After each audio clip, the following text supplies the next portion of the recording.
I've done something perhaps a little bit erratic, perhaps slightly foolish, yet extremely exciting yesterday night, and I thought I'll share that with you. I've bought another computer. It's a HP Z800 Workstation, which is about, well, 20%, 30% larger than the Z600, and it's more powerful too. And I'm going to keep rambling on a little bit about technology here, but bear with me, it all leads up to something that hopefully makes sense. I'm not entirely sure if it does also. Let me just tell you what happened. So my old Z600 seemed to have developed a fault a couple of weeks ago there, just before I wanted to do a live stream. And the next day it seems that it was working okay again, but it was still erratic power issues when I switched the unit on, and it was giving me this red blinking light, and that means, according to the documentation, there was something wrong with the power supply. So I decided I'm going to go and buy another one from eBay, exactly the same model, as cheap as I could get it, with the intention of using it for parts. And turns out I didn't have to do that, because my old Z600 has regained consciousness. It was just a wrongly seated USB controller that was kind of half out, and so some of the contacts not being in was kind of confusing the motherboard, and things weren't working out very well. Long story short, after reseating that, the unit was working fine again. So I've got one Z600 with a GTX 970 graphics card, my go-to Windows rendering system for the last 3 years or so. Got a lot of mileage out of it, so many happy hours, so very exciting. So in thinking about a second system then, I thought with these regular live streams that I'm doing, perhaps it's a good idea to have a complete backup system that I could use for, you know, slot in and out. If one system doesn't work, I'll always have the other one to go to and to work with, especially on short notice. So my first idea then was to say, well, do I really need a new graphics card? Because it's a lot of money, and I don't know, maybe I can just use the old graphics card and just swap that out if and when I needed that. But then I thought, well, for a complete kind of a hot standby backup, perhaps I'm going to get another graphics card. So I did that a week or two ago, and I bought the Zotac Amp Edition RTX 2080. It's a very cool card, very good card. And I thought, well, great, so I'm going to have a second Z600 that is now my go-to system with a much more powerful graphics card, and you know, that'll be my new go-to system. And things seemed to work really well. I've made a video about it. I have yet to edit it. You know, it's that time constraint again. Good news is though, I have started production on the DAZ Studio lighting tutorial. I'm going to talk about that, a little bit more about that at the end of this. But back to that computer shenanigans thing. So what happened then was that I now have that new Z600 with that brand new graphics card, and it seemed to go really well. Last Friday's live stream worked well. That was kind of a test. I thought, hey, if it survives that, I think I'll be okay. Saturday morning comes, and Julia and I are playing Subnautica Below Zero, which is the new early access game from the same company that made Subnautica.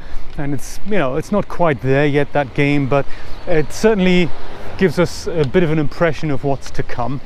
And it being an early access game, it doesn't run very well. So frame rate issues, loading issues, all kinds of story issues and graphical glitches, and what's to be expected. So what did happen like 3-4 times while we were playing the game is that my computer reset. So that new Z600 seems to be resetting itself, always when I get into the same part in the game. And it's not just a crash and a blue screen of death or the program quitting and going back to Windows. It's basically the computer just rebooting itself. And that's a very serious issue. And it also makes fault finding very, very difficult, because if a computer can't shut down properly, it can't write down what the last program was that may have caused this issue. And this is where things get a little bit tricky, because searching on the internet, the first thing that I found was allegations to, hey, your power supply is bad. And even though the Z600 has a 650 watt rated power supply, it is a few years old, and power supplies do wear out over time. I do understand that. So I thought perhaps it's either the power supply or I have a problem with my card. That is also possible. And luckily I've had my other Z600, so I could just swap out the power supplies, and it turns out with the other power supply it's the same problem. So it's not the power supply, unless they're both bad, which let's just not go there.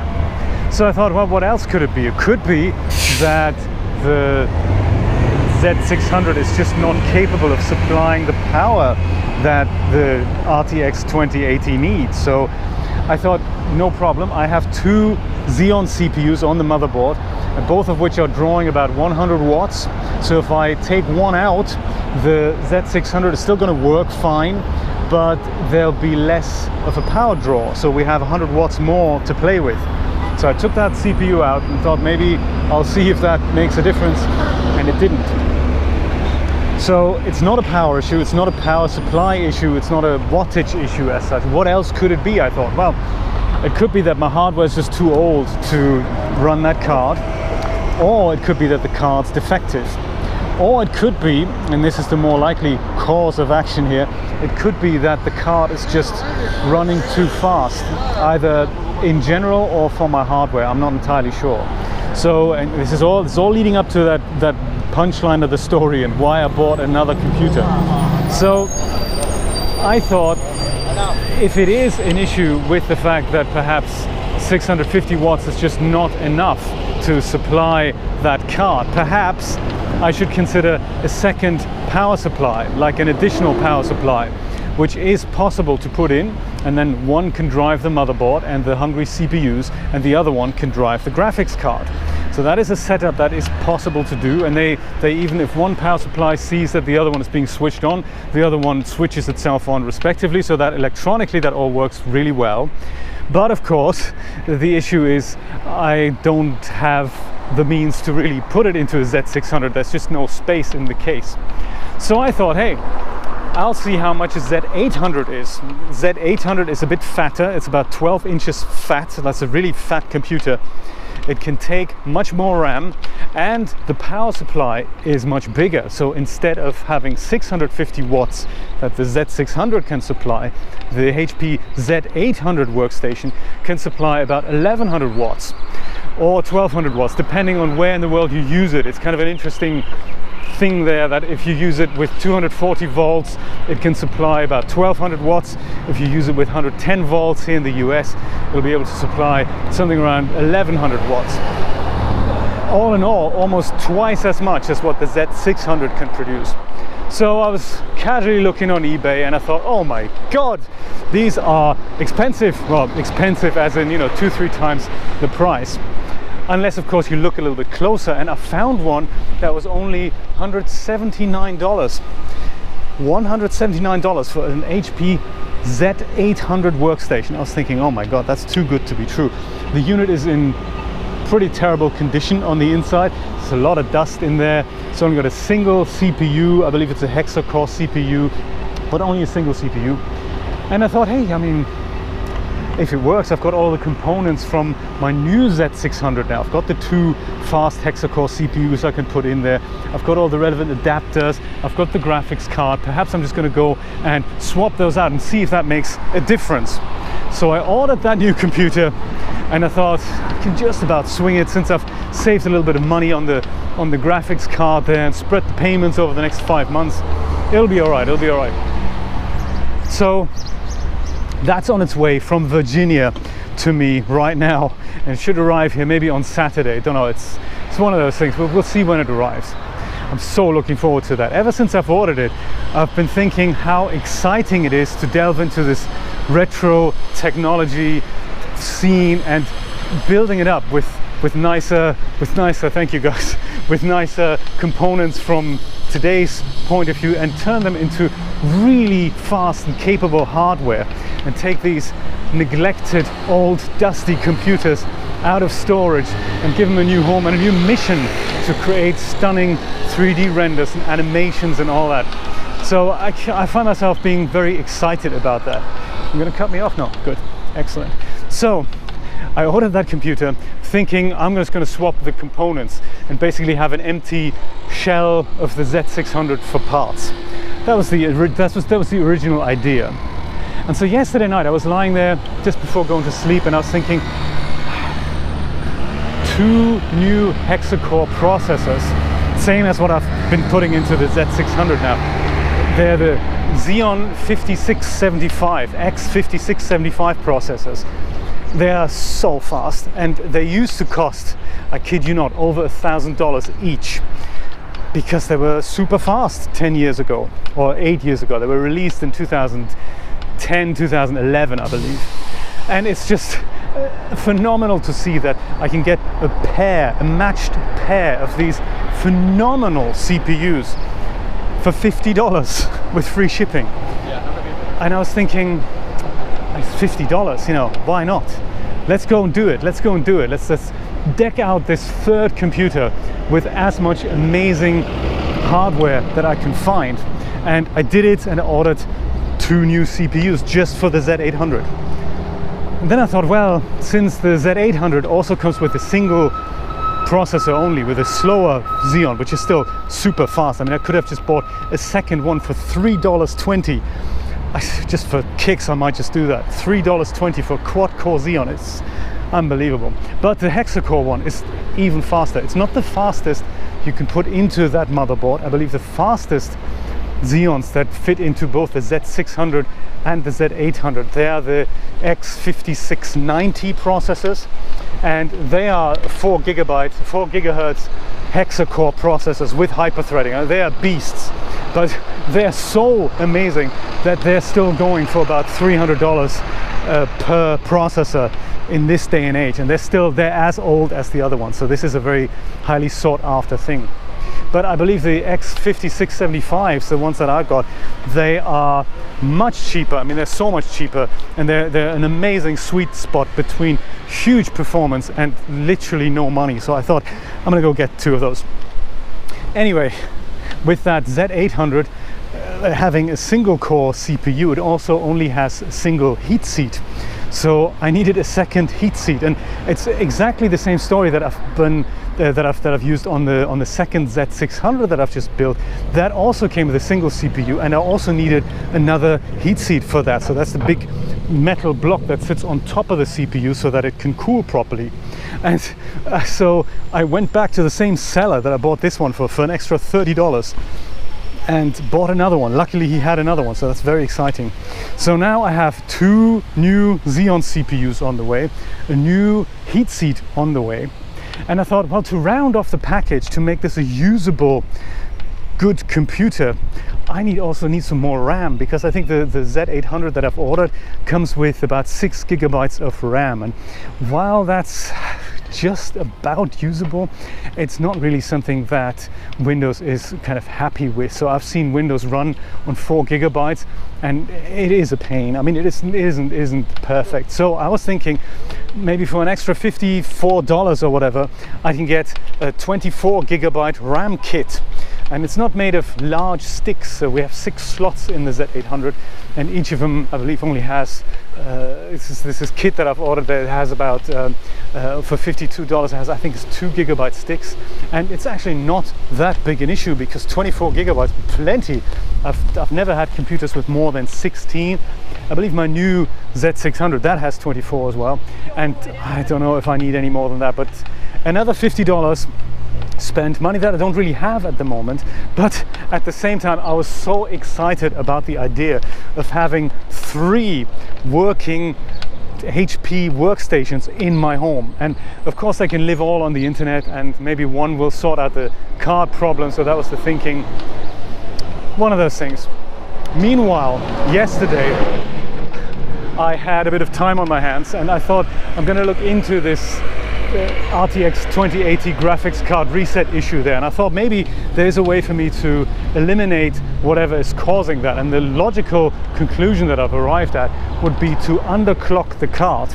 Here's the thing, the RTX cards, they all come out of the same factory, the chip comes out of the same factory, and the chips, much like CPUs, are being tested once they have been fabricated, once they're being put onto boards. So they're being tested, and it is deduced how high the frequency is that they will still respond at. And that's kind of an interesting way of doing it, to just go kick the CPUs on, make them higher and higher, and at some point they won't respond, and then they'll say, well, we'll take 10% off that, and that'll be the nominal CPU, the nominal clock speed at which they will run. And then it is decided, well, you're really fast, you're going to make it into a 2080 Ti, and you're not so fast, you're going to make it into a 2060, for example. And this is how they do it. So that's how any kind of CPU, GPU is being produced. And then they're being put on the board, and sometimes these manufacturers, like in my case, my manufacturer, they say, well, this one's kind of in the middle somehow, so what we can do is just give it a little bit more clock speed by default than it's designed to be used for. And of course, PC gamers, they like to fiddle and literally test things until they totally fall apart, and that's called a hobby called overclocking, so that you get, you know, 1 extra frame per second out over a 10-minute period and whatever. I'm really not into that. I'm more into a stable running system, and it looks like out of the box my card isn't doing that, and that's because it comes factory overclocked. So the amp edition that I bought there is a little bit higher than what NVIDIA recommends on their basic configuration of the RTX 2080. So thankfully, the same overclocking utility that the company recommends to use also has an option to underclock the CPU, so make it slightly slower. And I think I can take about 1 whole gigahertz off the clock speed, and then just have any increment that I want. So I can have 10% less, 5% less, whatever I want. And I've tried that, and was thinking, let's just keep playing that game and lower the clock speed until it stops crashing. And I think I've found a sweet spot that will now allow me to run that RTX 2080 in my new Z600, and I don't really need the Z800 anymore, truth be told. So I have ordered it anyway, and I've got all these parts on their way anyway, so that I have a third really high quality killer render station for something potential of a render farm. I don't know what I'm going to do with that. Perhaps it's going to be a little don't know, Blender render farm. Perhaps I'm just going to go and set up a service that I can ask people, hey, if you have a long-running animation, send it to me, I'll render it, we'll agree on a fee, and, you know, say no more about it. Something along those lines. I just couldn't pass up these amazing bargains for retro technology that is just still so fast, and it just beats all these super duper new systems. If you have to pay like $1,000, $1,500 for a brand new Ryzen PC, you can spend more money plus a GPU, of course. You can get the same amount of performance out of something that costs you less than $300 for something that's yesteryear's technology that used to cost about, depending on the configuration, those Z600, that Z800 computers, they used to cost around $5,000 to $8,000, and I'm getting them for under 300, so that makes me super happy.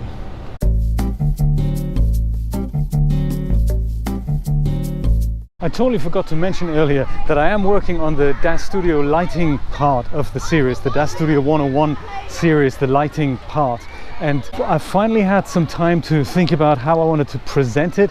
I've had several false starts there, and it's just about the subject matter is so dense, there's just so much to talk about, that I've decided to split this whole thing into probably 5 parts, and that'll be much easier than for me to make shorter videos rather than sit down and try and work on a really long one, and it's kind of tedious for the viewer as well. So I've put some stuff on tape already, and it's going really well, and I want to release that over the next couple of weeks or so, maybe in 1 or 2 installments per week. So that's the plan, and yes, so I am working on it. Just thought I'd mention that.